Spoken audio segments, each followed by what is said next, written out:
Hi,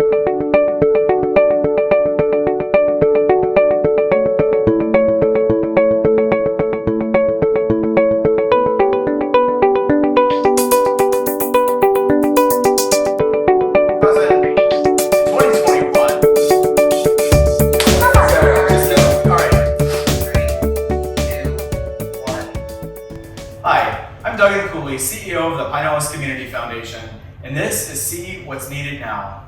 In 2021, PCF started the Needed Now Fund to address the most critical needs in our community. Today we're going to learn about arts and culture. Arts and culture uplift our lives in our community, change and transform communities, and provide unique educational opportunities for young people and adults.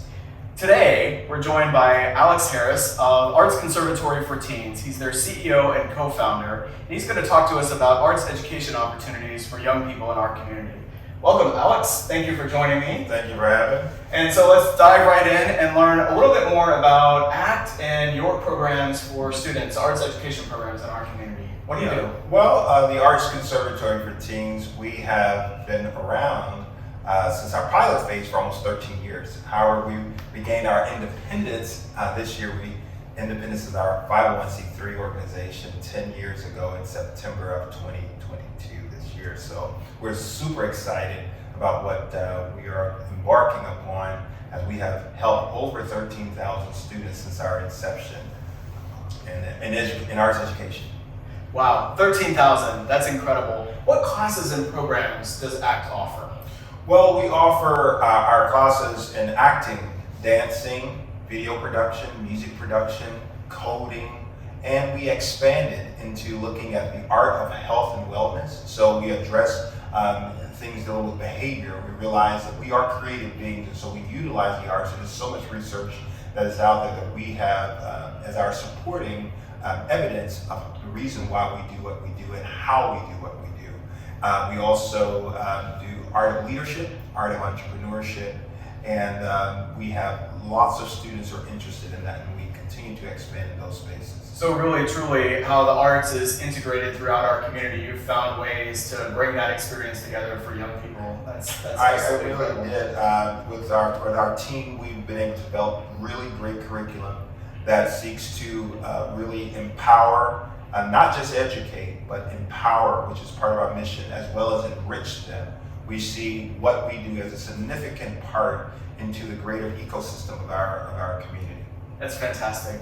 So the pandemic created a lot of issues for our community, but it also caused organizations to become more innovative in the way that they deliver programs and services.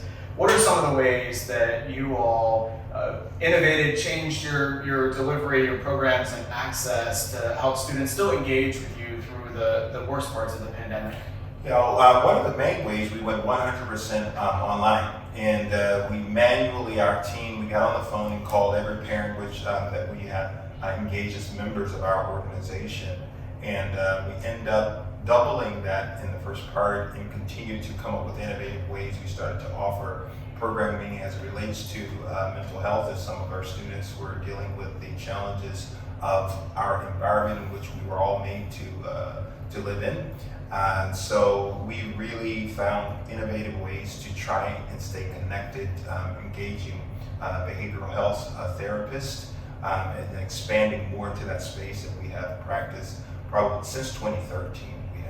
Mental health has been a growing need, and I think we've seen the challenges of good mental health exacerbated by the pandemic. So Right.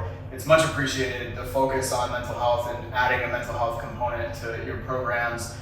The arts do so much for people, and for our young people especially. Making sure we're taking care of good mental health for our young people is very important.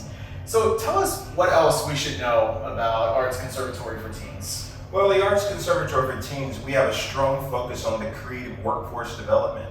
One thing I think people don't recognize or know just by a regular conversation if you saw our website, we not only provide a lot of jobs for the creative workforce, but we also create job opportunity in volume of our activities and events that we do by hiring professionals to contract them to do it, and also job training, which we have a strong focus. It's not just about having an alternative or an opportunity to be exposed to, but there's a component of our organization that really hone in on putting students on a path for success. So there's a reason why we have the number of students, especially in the African American, Latino, and Hispanic communities, who've gone on to pursue their careers, because often in the African American communities, particularly, I know, from growing up in the South and in a small town, and we're told that, oh, starving artist, or you can't really make it in that. You need to go be a school teacher or go to some other professional engineer or something of the sort, and then realize that this is the art, the arts and culture. Recent research, which we put in our case study, show that our industry contribute more to the economy than any other workforce. And I think that when our communities start to really continue to celebrate that, we're going to see a huge expansion as it relates to our economy, our local economy. I think it's important for people to realize how much the arts impact our community and in the variety of ways that they impact our community, but especially for young people to understand that there can be great careers, and there are many people also that operate in the arts behind the scenes. Yes. And so the ability to learn that through programming that you offer is incredible. Thank you. We want to thank our Arts Conservatory for Teens here in Pinellas County for their work and in arts education in our community. I'm very thankful to have been joined by Alex today. We invite people to visit PinellasCF.org to learn how you can help strengthen our community, strengthen the arts in our community, and provide more people opportunities like those available through the Arts Conservatory for Teens. And that's what's needed now.